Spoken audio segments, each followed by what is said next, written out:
కూటమి అధికారంలోకి వచ్చిన దగ్గర నుండి నాగబాబు గారికి ఈ పదవి వస్తుంది, ఆ పదవి వస్తుంది అని చెప్పి ప్రతిసారి జరుగుతున్నటువంటి చర్చ చివరికి ఆ పదవి రాకుండా తోచని చెప్పి హ్యాండ్ ఇవ్వడం, ఇది ఒక కంటిన్యూస్ ప్రాసెస్ లాగా జరుగుతుంది. చివరికి ఈసారి కనుక మళ్ళీ ఆయనకి ఎమ్మెల్సీ ఇచ్చి ముఖ్యమంత్రి గారు చెప్పినట్టు కనుక మినిస్టర్ పదవి ఇవ్వకపోతే ఇంకా నాకు ఈ రాజకీయం వద్దు పాడొద్దు బాబు అని సన్యాసం స్వీకరిస్తారేమో నాగబాబు గారు. సీరియస్లీ అధికారంలో రాగానే టీటీడీ చైర్మన్ నాగబాబు గారికి అని చెప్పి రాసుకుంటూ వచ్చేసారు. ఆయన వస్తుందిలే అనుకున్నారు. తీరా అది వేరే వాళ్ళకి ఇస్తున్నారు అనగానే నాకు పదవుల మీద ఇంట్రెస్ట్ లేదు, ఏ పదవి తీసుకోను, నా తమ్ముడి కోసం పనిచేస్తా, జనసేన కోసం పనిచేస్తా అన్నారు. ఏ నామినేటెడ్ పోస్ట్ గురించి చర్చ జరిగినా ఆయనకి ఇస్తారన్నారు. రాజ్యసభ స్థానాలు అంటే ఆ ఒక రాజ్యసభ స్థానం నాగబాబుకి అన్నారు, అది కాలే. తర్వాత ముఖ్యమంత్రి పేరు మీద ఒక ప్రకటన వెలువడింది, మంత్రివర్గంలోకి తీసుకుంటామని. నాగబాబు గారు తమ్ముడే అన్నారు, మార్చిలో ఎమ్మెల్సీ ఇస్తాం ఫస్ట్ నాగబాబు గారికి, తర్వాతనే ఇంకేదన్నా ఉంటే ఇస్తారు మినిస్టర్ అని. తీరా ఇప్పుడు ఇంకా ఎమ్మెల్సీ ఒకటి కన్ఫామ్ అయిపోయింది, ఎమ్మెల్యే కోటా కింద 5 ఉన్నాయి, జనసేన కోటి కన్ఫామ్, నాగబాబుకి అది ఇవ్వబోతున్నారు అని అంటే అది అందరూ అలానే ఫిక్స్ అయిపోయారు. కానీ ఆశ్చర్యకరంగా రాత్రి నుంచి ఈరోజు పత్రికలు, రాత్రి టీవీ ఛానల్లో కూడా, తెలుగుదేశం పార్టీ టీవీ ఛానల్లో పత్రికలు నాగబాబు గారికి నామినేటెడ్ ఏదైనా చైర్మన్ పదవి ఇస్తూ ఉన్నారు కార్పొరేషన్కి. అది కూడా మళ్ళీ వాళ్ళ మీదే చెప్పేస్తారు, వాళ్ళ అభిష్టం మేరకు, వాళ్ళ ఇష్టం మేరకు అని.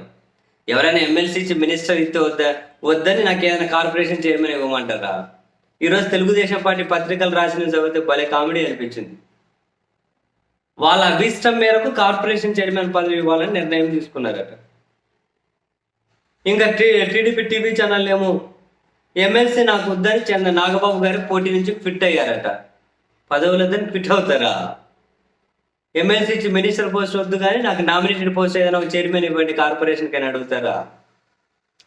ఇక ఎంత ఎర్రోలను, మరీ జనసేన అభిమానులు మరి ఇంత ఎర్రోలు అని చెప్పి వాళ్ళ ఫీలింగ్ అన్నీ. ఒకవేళ వద్దు పాసిబుల్ కాలేదు, ఆయనకు అది ఇస్తామన్నారంటే ఓకే. మినిస్టర్ ఇస్తే వద్దన్నారట, కార్పొరేషన్ చైర్మన్ అడిగారట. ఎమ్మెల్సీ ఇస్తే నాకు వద్దులే అని క్విట్ అయిపోయారట. ఇట్లా ఉన్నాయి. నాగబాబు గారికి ఇప్పుడు కాదలేండి, ఎన్నికలకు ముందు కూడా అనకాపల్లి నుంచి ఎంపీగా పోటీ చేస్తారని చెప్పి చివరికి అక్కడ వెళ్ళి ఇల్లు కానీ తీసుకొని దుకాణం కానీ పెట్టేసిండు. మళ్ళీ మధ్యలో దుకాణం సర్దుకొని వచ్చేయాల్సి వచ్చింది.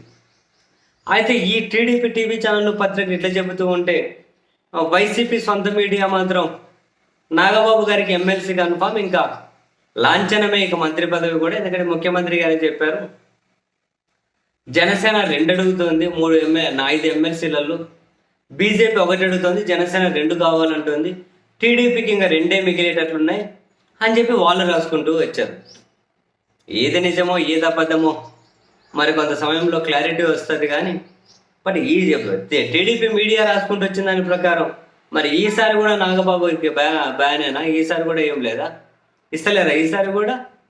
మరి ముఖ్యమంత్రి గారి ప్రకటన ఏమై మినిస్టర్ ఇస్తామని, ఒకవేళ ఇవ్వకపోతే అంటే వీళ్ళ పత్రికల ప్రకారం ఏమో మరి ఏం జరుగుతుందో వీళ్ళ మధ్య తెలియదు. కానీ వీళ్ళు రాసే వార్తలు మాత్రం కామెడీగా ఉంటాయి.